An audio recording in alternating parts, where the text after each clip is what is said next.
Finding my dream home felt like a scene out of a movie. It wasn't some modern glass box. It was a sprawling 100-year-old mansion, a relic from a bygone era, complete with turrets and a wraparound porch. It was neglected, for sure. Paint was peeling, windows were boarded up, and the garden was a jungle. But I saw its soul. I saw the grand staircase, the stained glass windows, and the history etched into every floorboard. I poured my life savings into it, knowing it would be the project of a lifetime. The seller, an old woman whose family had built the house, was just happy someone wanted to love it back to life. She mentioned in passing that the land was part of a newer housing development but that my property was grandfathered in, exempt from their rules. I didn't think much of it at the time. That was my first mistake. For the next 2 years, I lived and breathed restoration. Every weekend, every evening after my day job was spent at the mansion. I learned how to plaster walls, refinish hardwood floors, and even restore the intricate woodwork that had been hidden under layers of paint. Friends and family called me crazy, but as the months went by, the mansion started to wake up. The facade, once a sad, peeling gray, was now a stunning Victorian cream with dark green trim. I planted a garden full of roses and hydrangeas, just like the ones in old photos of the house. It was a labor of love, and I was so proud of what it was becoming. The house was more than just wood and nails. It was my sanctuary, my masterpiece. The first letter from the Homeowners Association, or HOA, arrived on a Tuesday. I almost threw it away, thinking it was junk mail. It was a crisp, white envelope with an imposing logo. The letter was polite but firm. It stated that my choice of exterior paint, color, vintage cream, was not on their pre-approved list of colors. It also mentioned that my mailbox, a restored Castron original, was non-compliant. I chuckled. They had to be kidding. My house was here a century before their cookie-cutter neighborhood even existed.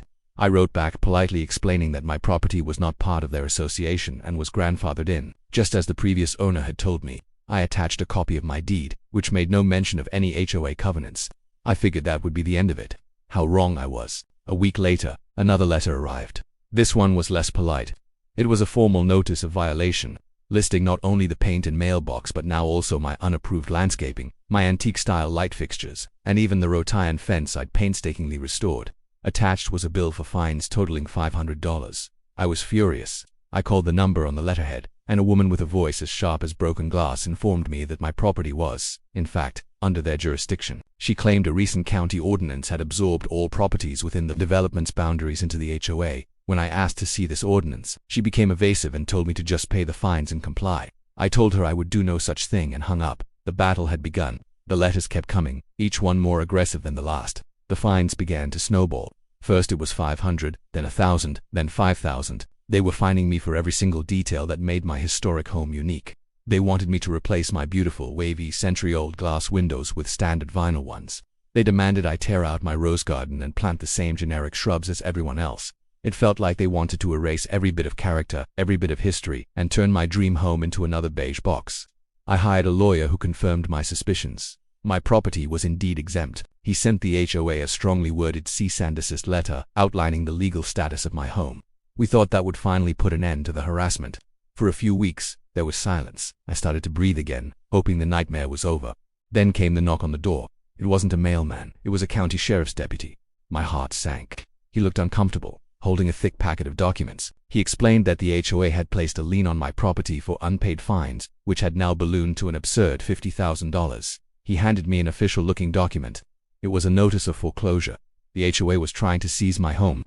The deputy then delivered the final, chilling message from the HOA president. Pay what you owe or we will get a court order to demolish the non-compliant structure. Demolish it. They were threatening to destroy my home, to bulldoze a 100-year-old piece of history because they didn't like the color of its paint. I felt like the world was crumbling around me. I had poured every ounce of my being into this house. The thought of it being reduced to a pile of rubble was unbearable. The sheriff, to his credit, seemed sympathetic. He quietly suggested I contact the local historical society and the media. He said he was just doing his job, but that something about the situation felt deeply wrong. That was the spark I needed. I wasn't just fighting for my house anymore. I was fighting for history, for the principle that you can't bully someone into erasing the past. I spent the entire night drafting emails, calling reporters, and reaching out to every historical preservation group I could find. The response was immediate and overwhelming. The local news station was the first to arrive.